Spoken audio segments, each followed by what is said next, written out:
Siddhartha by Hermann Hesse, Part 2, Chapter 2, Amongst the People.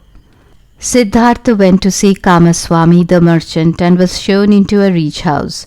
Servants conducted him across costly carpets to a room where he waited for the master of the house. Kamaswami came in, a supple, lively man with greying hair, with clever, prudent eyes and a sensual mouth. Master and visitor greeted each other in a friendly manner. "I have been told," the merchant began, "that you are a Brahmin, a learned man, but that you seek service with a merchant. Are you then in need, Brahmin, that you seek service?" "No," replied Siddhartha, "I am not in need, and I have never been in need. I have come from the Shamanas with whom I lived for a long time." "If you come from the Shamanas, how is that you are not in need? Are not all the Shamanas completely without possessions?" "I possess nothing," said Siddhartha. "If that is what you mean, I am certainly without possessions, but of my own free will, so I am not in need." "But how will you live if you are without possessions?" "I have never thought about it, sir. I have been without possessions for nearly 3 years, and I have never thought on what I should live." "So you have lived on the possessions of others?" "Apparently. The merchant also lives on the possessions of others." "Well spoken, but he does not take from others for nothing. He gives his goods in exchange." "That seems to be the way of things. Everyone takes, everyone gives. Life is like that." "Ah, but if you are without possessions, how can you give? Everyone gives what he has. The soldier gives strength, the merchant goods, the teacher instruction, the farmer rice, the fisherman fish." "Very well, and what can you give? What have you learned that you can give?" "I can think, I can wait, I can fast." "Is that all?" "I think that is all." "And of what use are they? For example, fasting. What good is that?" "It is of great value, sir. If a man has nothing to eat, fasting is the most intelligent thing he can do. If, for instance, Siddhartha had not learned how to fast, he would have had to seek some kind of work today, either with you or elsewhere, for hunger would have driven him. But as it is, Siddhartha can wait calmly. He is not impatient, he is not in need. He can ward off hunger for a long time and laugh at it. Therefore fasting is useful, sir." "You are right, Shamana. Wait a moment." Kamaswami went out and returned with a roll which he handed to his guest and inquired, "Can you read this?" Siddhartha looked at the roll on which a sales agreement was written and began to read the contents. "Excellent," said Kamaswami. "And will you write something for me on this sheet?" He gave him a sheet and a pen, and Siddhartha wrote something and returned the sheet.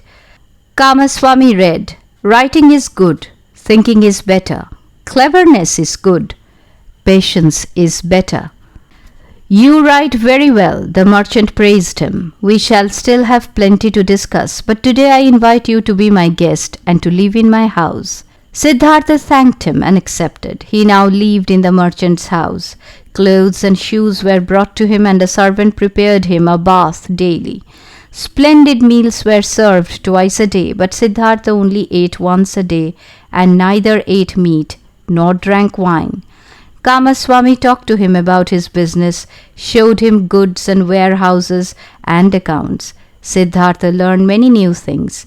He heard much and said little, and remembering Kamala's words, he was never servile to the merchant, but compelled him to treat him as an equal, and even more than his equal. Kamaswami conducted his business with care and often with passion, but Siddhartha regarded it all as a game, the rules of which he endeavored to learn well, but which did not steer his heart. He was not long in Kamaswami's house when he was already taking a part in his master's business. Daily, however, at the hour she invited him, he visited the beautiful Kamala in handsome clothes, in fine shoes, and soon he also brought her presents. He learned many things from her wise red lips. Her smooth, gentle hand taught him many things. He who was still a boy as regards love and was inclined to plunge to the depths of it blindly and insatiably was taught by her that one cannot have pleasure without giving it, and that every gesture, every caress, every touch, every glance, every single part of the body has its secret which can give pleasure to one who can understand. She taught him that lovers should not separate from each other after making love without admiring each other, without being conquered as well as conquering, so that no feeling of satiation or desolation arises, nor the horrid feeling of misusing or having been misused. He spent wonderful hours with the clever, beautiful courtesan, and became her pupil, her lover, her friend. Here with Kamala lay the value and meaning of his present life, not in Kamaswami's business. The merchant passed on to him the writing of important letters and orders, and grew accustomed to conferring with him about all important affairs. He soon saw that Siddhartha understood little about rice and wool, shipping and trading, but that he had a happy knack and surpassed the merchant in calmness and equanimity, and in the art of listening and making a good impression on strange people. This Brahmin, he said to a friend, is no real merchant and will never be one. He is never absorbed in the business, but he has the secret of those people to whom success comes by itself, whether it is due to being born under a lucky star, or whether it is magic, or whether he has learned it from the shamanas. He always seems to be playing at business.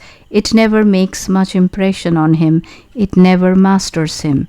He never fears failure. He is never worried about a loss. The friend advised the merchant, give him a third of the profits of the business which he conducts for you, but let him share the same proportion of losses if any arise. He will thus become more enthusiastic. Kamaswami followed his advice, but Siddhartha was little concerned about it. If he made a profit, he accepted it calmly. If he suffered a loss, he laughed and said, "Oh, well, this transaction has gone badly." He did, in fact, seem indifferent about business. Once he travelled to a village in order to buy a large rice harvest. When he arrived there, the rice was already sold to another merchant. However, Siddhartha remained in that village several days, entertained the farmers, gave money to the children, attended a wedding, and returned from the journey completely satisfied. Kamaswami reproached him for not returning immediately, for wasting time and money. Siddhartha replied, "Do not scold, my dear friend. Nothing was ever achieved by scolding. If a loss has been sustained, I will bear the loss. I am very satisfied with this journey. I have become acquainted with many people. I have become friendly with a Brahmin. Children have sat on my knee. Farmers have showed me their fields. Nobody took me for a merchant." "That is all very fine," admitted Kamaswami reluctantly. "But you are in fact a merchant, or were you only travelling for your pleasure?" "Certainly I travel for my pleasure," laughed Siddhartha. "Why not? I have become acquainted with people and new districts.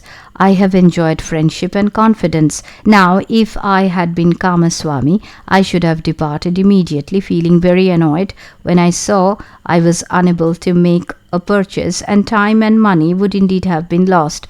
But I spent a number of good days, learned much, had much pleasure, and did not hurt either myself or others through annoyance or hastiness. If I ever go there again, perhaps to buy a later harvest, or for some other purpose, friendly people will receive me, and I will be glad that I did not previously display hastiness and displeasure. Anyway, let it rest, my friend, and do not hurt yourself by scolding.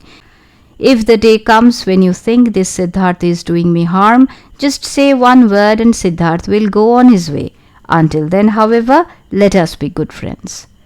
The merchant's attempts to convince Siddhartha that he was eating his Kamaswami's bread were also in vain. Siddhartha ate his own bread. Moreover, they all ate the bread of others, everybody's bread. Siddhartha was never concerned about Kamaswami's troubles, and Kamaswami had many troubles. If a transaction threatened to be unsuccessful, if a consignment of goods was lost, if a debtor appeared unable to pay, Kamaswami could never persuade his colleague that it served any purpose to utter troubled or angry words, to form wrinkles on the forehead and sleep badly. When Kamaswami once reminded him that he had learned everything from him, he replied, "Do not make such jokes. I have learned from you how much a basket of fish costs and how much interest one can claim for lending money. That is your knowledge, but I did not learn how to think from you, my dear Kamaswami. It would be better if you learned that from me." His heart was not indeed in business. It was useful in order to bring him money for Kamala, and it brought him more than he really needed. Moreover, Siddhartha's sympathy and curiosity lay only with people whose work, troubles, pleasures, and follies were more unknown and remote from him than the moon. Although he found it so easy to speak to everyone, to live with everyone, to learn from everyone, he was very conscious of the fact that there was something which separated him from them, and this was due to the fact that he had been a shamana.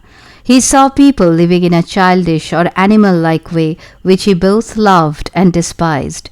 He saw them toiling, saw them suffer, and grow grey about things that to him did not seem worth the price, for money, small pleasures, and trivial honours.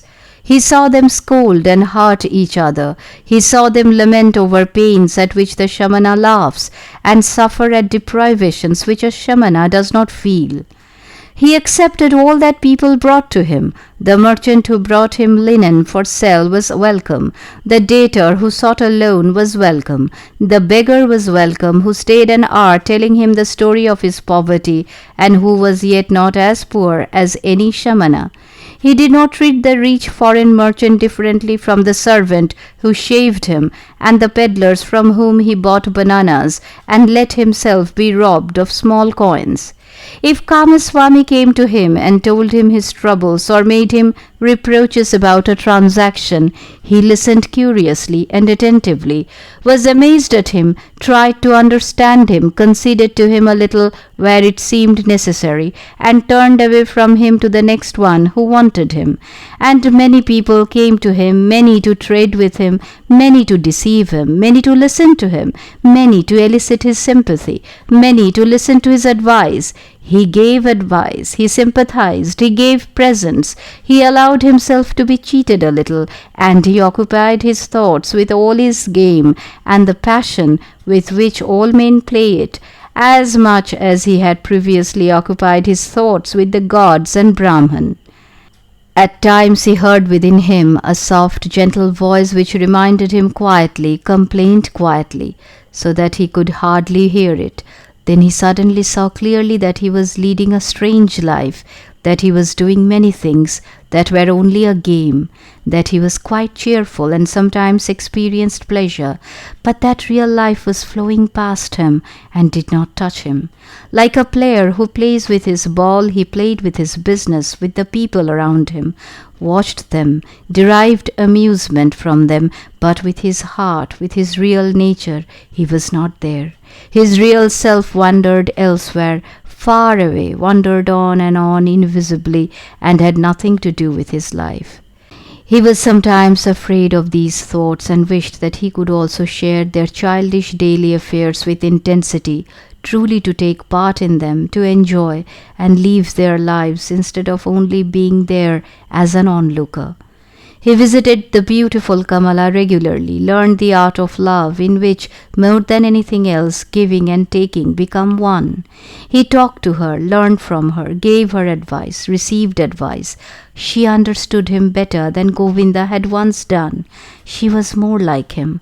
Once he said to her, "You are like me, you are different from other people. You are Kamala and no one else, and within you there is a stillness and sanctuary to which you can retreat at any time and be yourself, just as I can. Few people have that capacity, and yet everyone could have it." "Not all people are clever," said Kamala. "It has nothing to do with that, Kamala," said Siddhartha. "Kamaswami is just as clever as I am, and yet he has no sanctuary. Others have it who are only children in understanding. Most people, Kamala, are like a falling leaf that drifts and turns in the air, flutters and falls to the ground. But a few others are like stars which travel on defined path. No wind reaches them. They have within themselves their guide and path.